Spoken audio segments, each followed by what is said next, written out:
Israel का काला चेहरा एक बार फिर से सामने आया है। और जैसा मैंने कई बार कई रिपोर्ट्स में कहा है कि इजराइल के ऊपर ये आरोप बार बार लगते रहे हैं कि इजराइल न केवल सीज फायर का उल्लंघन करता है, बल्कि इजराइल वो अस्पतालों में, स्कूलों में, कॉलेजों में वहां पर भी हमले करने से बाज नहीं आता है। गजा में, फिलिस्तीन के अंदर किस तरीके से हमले हुए हैं मैं आपके सामने रखने जा रहा हूं। और दूसरी बड़ी खबर, अपने दुश्मनों को कैसे ईरान ने आईना दिखाया है और कैसे जवाब दिया है उसको भी देखना चाहिए। और बात फिर भारत की भी करेंगे, कैसे भारत की अर्थव्यवस्था को एक बहुत तगड़ा झटका लगा है। कहां तो तीसरी सबसे बड़ी अर्थव्यवस्था बनने के सपने दिखाए जा रहे थे और कहां पर फिसल करके कहां पर जा पहुंचे हैं। एक लिस्ट सामने आई है प्रभावशाली लोगों की और उसमें नरेंद्र मोदी का नाम शामिल नहीं है। कौन कौन से लोगों का नाम शामिल है उस पर भी बात करेंगे। बहुत सारी इस खबर के अंदर मैं आपको अपडेट देने वाला हूं। तुर्की की तरफ से एक बड़ा फैसला लिया गया है और ऐसा लगता है कि हर कोई अब ईरान को देख करके समझदार हो रहा है कि जैसे ईरान ने समझदारी दिखाई वैसी समझदारी जरूरी है। अगर आपको इजराइल और खास तौर पर अमेरिका से निपटना है तो आपको एडवांस में अपनी तैयारी रखनी पड़ेगी। तो बहुत सारी खबरें हैं, फटाफट अंदाज में मैं शुरू करता हूं। सबसे पहले आप जरा ये देखिए, अपनी स्क्रीन पर खबर देखिए। और ये खबर एक तरीके से दिखाती है कि इजराइल के अंदर कितनी मानवता है, कितनी इंसानियत है या बिल्कुल नहीं है। ये मैं आपके ऊपर छोड़ता हूं। ये तस्वीर आप देखिए। ये तस्वीर निकल करके सामने आई है दक्षिणी लेबनान के अंदर एक अस्पताल के ऊपर इजरायली हमले हुए हैं और इजरायली हमलों में कई इमारतें, कई एम्बुलेंस, इमरजेंसी व्हीकल्स वो नष्ट हो गए हैं। ये तस्वीरें अपने आप में बताती है कि दक्षिणी लेबनान में लगातार सीज फायर के दावों के बीच में इजराइल के हमले जारी हैं और इजराइल खास तौर पर अस्पतालों को, इमरजेंसी व्हीकल्स को, रेस्क्यू टीम्स को, उनको निशाना बना रहा है और एक के बाद एक इसी तरह की नीचता, उसका प्रदर्शन वो इजराइल की तरफ से किया जा रहा है। लेबनान के अंदर हजारों की संख्या में लोग मारे गए हैं। बहुत बड़ी संख्या में, यूं कहिए कि लाखों की संख्या में लोग इस वक्त में विस्थापित हैं। और इस जंग के जब 50 दिन पूरे होने जा रहे हैं तब ये इस वक्त में इजराइल का चेहरा है, ये इस वक्त में इजराइल की हरकतें हैं जो सबके सामने हैं।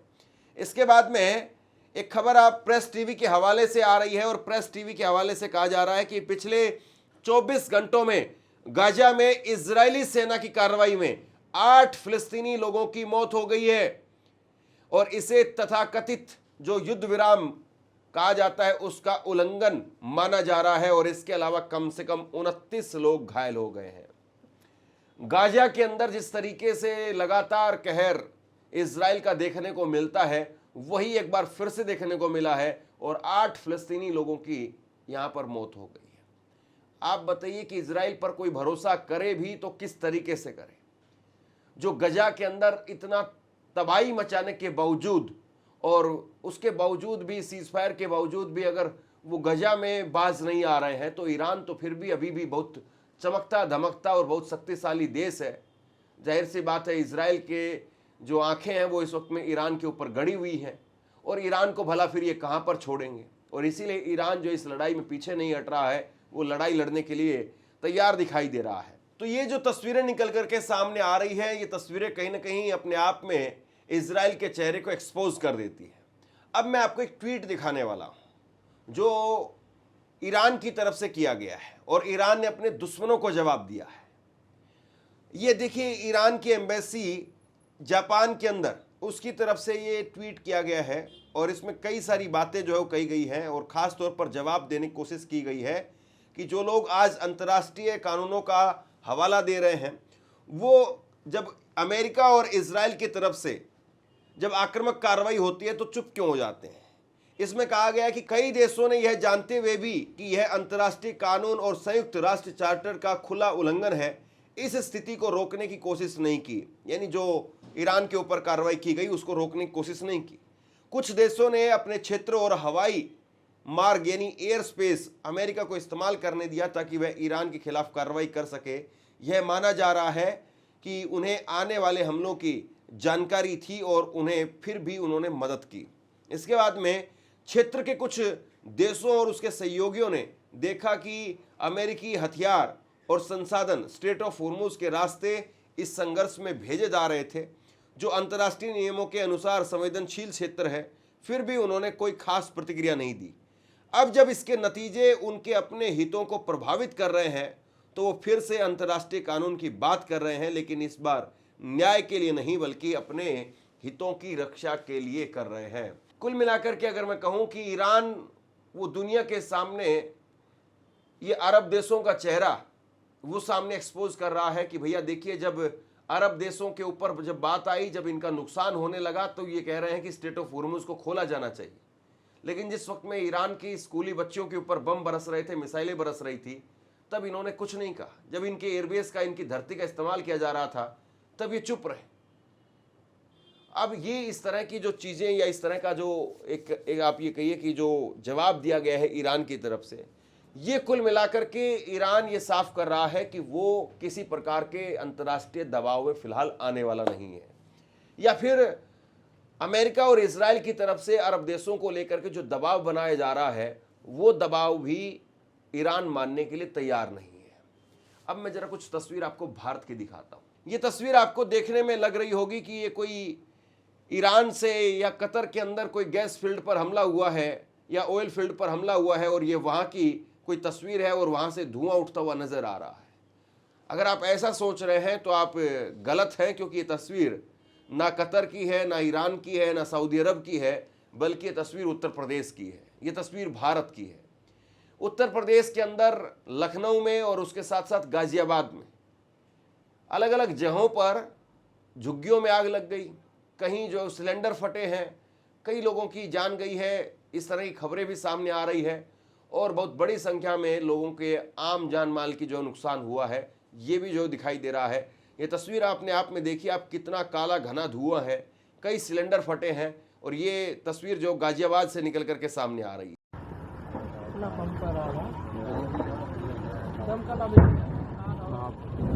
ये सिलेंडर फट रहा है, सिलेंडर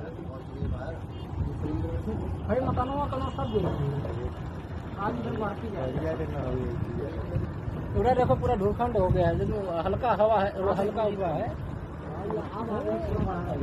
अबे वो काला नहीं हुआ है, इनका वो है धुआं की वजह से छाया आ गई है। अब इस युद्ध से पहले बहुत सारी बातें कही जा रही थी, बहुत सारे दावे किए जा रहे थे और अब जो खबर निकल करके सामने आई है, जो ताजा खबर निकल करके सामने आई है, वो कहीं ना कहीं ना केवल उन सारे दावों पर पानी फेर रही है बल्कि हकीकत से भी रूबरू करा रही है। लेकिन चूंकि युद्ध हो रहा है तो इसलिए सब कुछ अब युद्ध के नाम पर चढ़ा दिया जाएगा, यानी युद्ध के नाम पर ही बिल फाड़ दिया जाएगा। आप अपनी स्क्रीन पर एक खबर देखिए, भारत वो गिर करके अब आईएमएफ की रिपोर्ट में 6ठे नंबर पर जाता हुआ दिखाई दे रहा है जीडीपी रैंकिंग के हिसाब से, और कहां सपना जो है वो दिखाया जा रहा था तीसरी सबसे बड़ी अर्थव्यवस्था का, वो अब और लेट हो गया है और पीछे चला गया है और अब भारत गिर करके 6ठे नंबर पर पहुंचता हुआ दिखाई दे रहा है जीडीपी रैंकिंग में। और ये केवल एक वेबसाइट की खबर आपको नहीं बता रहा हूं, न्यूज़ 18 इंडिया की खबर नहीं है। इसके साथ साथ आप ये दूसरे अखबारों की भी खबर देखिए, दूसरी वेबसाइट्स की भी खबर देखिए, और भारत वो गिर करके 6ठे नंबर पर पहुंच गया है, यूके से भी पीछे चला गया है। इस तरह की खबरें जो है वो निकल करके सामने आ रही है। अब जाहिर सी बात है ये कह दिया जाएगा कि युद्ध हो रहा है, वरना नरेंद्र मोदी तो तीसरी क्या दूसरी अर्थव्यवस्था बना देते। अब कहने में क्या जाता है साहब, और होने में बहुत कुछ लगता है।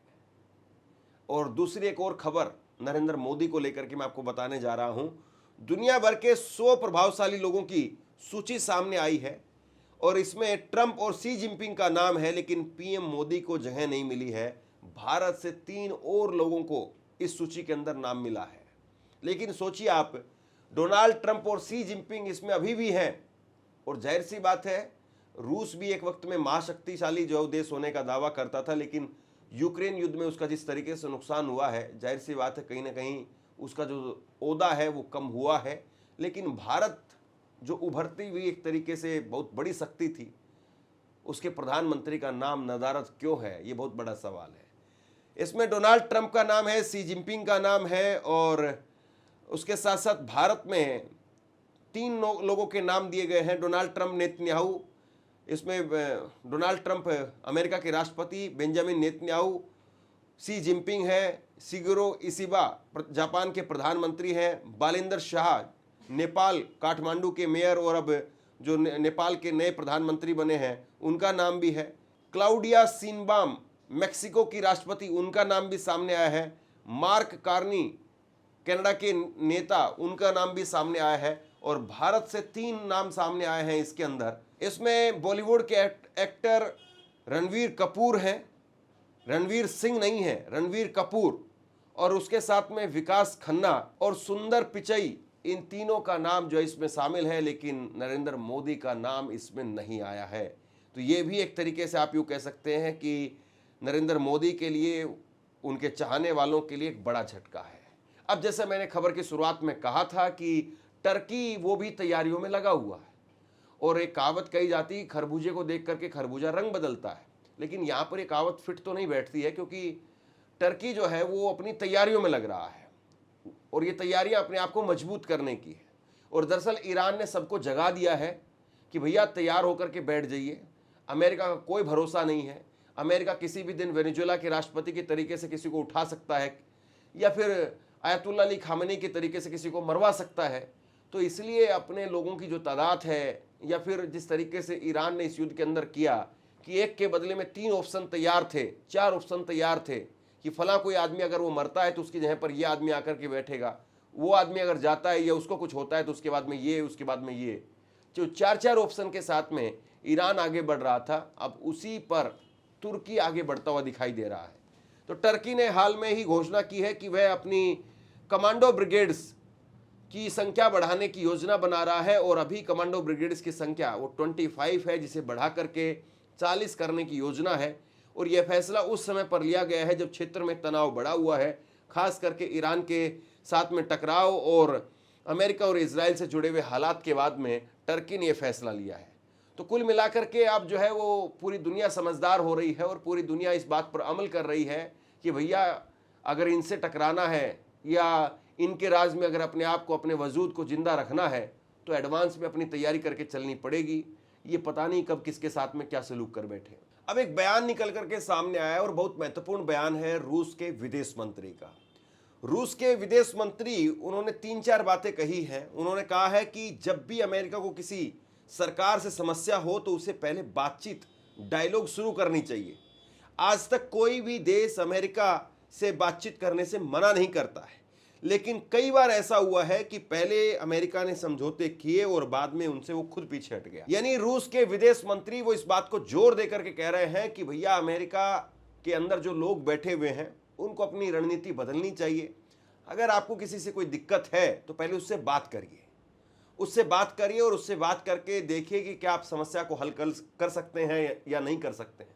लेकिन आप हर बार ये करते हैं कि कोई फैसला करेंगे और उसके बाद में उस फैसले से खुद पीछे हट जाएंगे। दरअसल ये अमेरिका के अकेले के साथ में दिक्कत नहीं है, ये हर उस आदमी के साथ में दिक्कत होती है जो अपने आप को सुपर पावर मान बैठता है, जो अपने आप को भगवान मान बैठता है, जो दुनिया में ये मानता है कि ये लोग तो मेरे साथ में बैठने के लायक नहीं हैं, इन लोगों का वजूद नहीं है, ये मक्खी मच्छर हैं और ये मक्खी मच्छर मेरे साथ में बैठ करके मुझसे डील करेंगे, इसकी मुझे ज़रूरत नहीं है, मैं इनको मसल दूंगा, ये लोग गिड़गिड़ाएंगे, अपनी जान की भीख मांगेंगे। ये हर उस आदमी के जहन में जब ये बातें घुस जाती हैं तो वो हर आदमी जो है इसी तरह से वो रिएक्ट करता है और उसी तरीके से अमेरिका रिएक्ट कर रहा है। लेकिन रूस के विदेश मंत्री ने एक डिप्लोमेट होने के नाते एक सलाह दी है कि भैया अपनी थोड़ी सी रणनीति जो उसको बदलिए। तो बहरहाल दुनिया भर में एक तरीके से अमेरिका और इजराइल की थू थू हो रही है और इसके बीच में भी इजराइल अभी भी बाज आने को तैयार नहीं है। लेकिन एक कहावत जरूर कही जाती है कि शेर को शवाशेर बहुत जल्द टकरा जाता है और ईरान वही शवाशेर का काम करता हुआ यहाँ पर नज़र आ रहा है।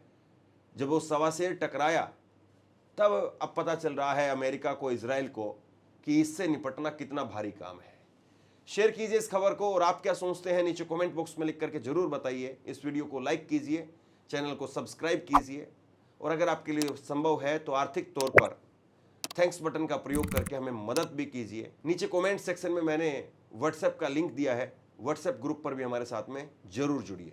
शुक्रिया, थैंक यू।